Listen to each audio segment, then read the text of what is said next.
Good morning, everyone. It is day 25 here on what is now the Curtis Goes East Tour, and it is a chilly but beautiful morning here in Silverton, Colorado. It was cool last night. It's definitely cool right now. I'm gonna pack this thing up, head on into town, get some hot coffee, get some hot food, and get this day going. Anyway, I'm cold. I'm gonna pack this thing up and get some coffee. Let's go. I just got some coffee and a bite to eat here in beautiful downtown Silverton. It has warmed up quite a bit, which is fantastic. This is such a great little town. There's a lot to see here, and I would love to stay another night, but I really can't. I gotta get moving. And right when I leave here in Silverton is a stretch of road called the $1 Million Highway. It's Highway 550 from here in Silverton out to Ouray, Colorado. It is gonna be an incredible ride. I got beautiful weather. It's gonna be a great day. From there, we're just gonna keep zigzagging through the state, hopefully hit Fort Collins. Probably not, but that's okay. So let's get a little fuel, jump on the bike, get going.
Time to wrap up day 25. Day 25 started off a chilly morning in Silverton, Colorado. It must have been 40, the high 30s. It was cold, and mostly just my feet were cold, but not the kind of weather you want to hang out in a tent and a motorcycle. So just wanted to pack it up, get out of there, which is what I did. Packed it up, head on into town, little coffee, got a sausage bagel, pretty good, local spot. And from there, just finished up the video, and we were on to the $1 Million Highway. $1 Million Highway has kind of been like pumped up in my brain. It's just like really good motorcycle road, and it's like iconic and this and that.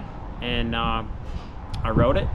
It's a great road. It's good and scenic, and you know, a lot of turns up and down, switchbacks, this and that. But it really wasn't as great as what I thought it would be. it's kind of just another Colorado road, in my opinion. I don't think it was all that great, but definitely enjoyable. And that took me straight into Ouray, Colorado, which was a good little town. There's quite a bit going on, a lot of things to see, buy, do. And I would have liked to seen anything stopped, but I just didn't really have the time. Had to keep rolling, so that's what we did, and just rolled right through. And then kept going, rode through a lot of construction. I stood next to my bike, stopped at construction for probably half an hour, waiting to get through an area. And then we rode next to this like giant reservoir. It was pretty, just riding by the mountains, and went a long way without fuel. I did have plenty, but anyway, I stopped to get fuel, and I was like, decided just to stop to get something to eat now. It's starting to get a little bit late in the day, maybe 2:30 or so, and I was like, well, I'm just gonna grab something quick at Taco Bell. So I stopped in, got something to eat, and decided to work on my plans for a campsite or hotel or whatever. And I was sitting there a while working on it, not really coming up with anything I really liked. And this guy comes along. He's like, hey, where you riding from? This, that, and we talked. And where you going to? I was like, well, I'm thinking about going towards Buena Vista over there. And he's like, you taking 50? And I was like, yeah. He's like, oh no, I got something for you. I'll tell you what. He said, head out of town. There's a small town right up the road, and then there's a canyon road, just paved a couple years ago, and that'll take you clear through there to Cottonwood Pass. So that's exactly what I did. And try my best to get information like this from locals. You can't always get it, but when you can, it's gold, because the local people know. The guy rode a KLR, and we talked about that a little bit. But anyway, so I set out on the route, I mapped it out on my phone, and it was awesome. Nice little like fly fishing town. Canyon road was great, just kind of nice, easy going riding. And then made our way towards Cottonwood Pass, and then I rode Cottonwood Pass, which was just excellent road. Honestly, it blew the $1 Million Highway out of the water, because it was such a long road. There was so many turns back to back to back. There was no traffic on it. It was a killer road, and there was great views at the top.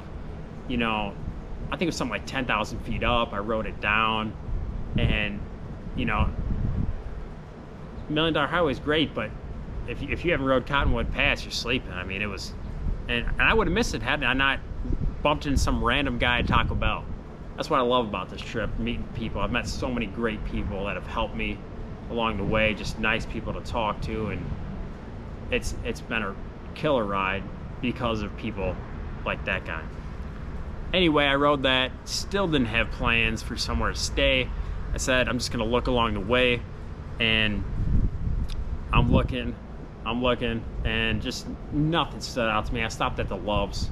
It's starting to get dark, and I couldn't come up with nothing. I wasn't excited about waking up in high 30-degree weather again, because it's still like 9,000 feet where I was at. So I just stayed in a hotel. I said, whatever, stay in a hotel for one night. Day 25 turned out to be a really good day. Unexpected route change turned out to be incredible. Love stuff like that. So all around good day, good weather. And with that, we're on to day 26. And I'm telling you, day 26 is gonna be a big day. It's gonna be a long day. Definitely gonna want to stay tuned for that. So really appreciate all y'all watching, all the likes, comments, support, all that. It's fantastic. And we will see you on day 26. Thanks for watching.